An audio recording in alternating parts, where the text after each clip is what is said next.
Ja mogu reći da više nisam siguran u tog Leclerca. Da budem ovako brutalno iskren.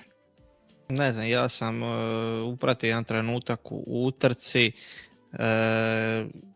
u razgovoru sa trkačim inženjerom govorim mu da pušta gas malo prije za ove nego inače i više se služi aerodinamikom nego kočnicama da bi sačuvao gume kao. Leclerc govori kao pa to i radim cijelo vrijeme, on uopće se ne konzultira sa njima više, već radi nešto po svome jer pokušaje nekako dotjerati taj Ferrarijev bolid do neke brzine, na račun toga je možda i pretekao Antonellija, ali na kraju mu nije to ni vrijedilo puno, tako da mislim da je možda je njegovo vrijeme u Ferrariju došlo kraju.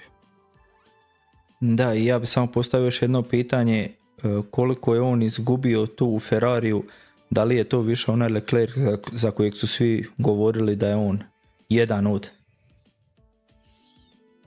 Da, jer znamo da Leclerc ima strašne kvalifikacije kad on to hoće, kad ima neki bolid, znamo da može, za koju momčad je dobar, u koji bi ga smjestili, što se rekao Red Bull, možda, ne znam.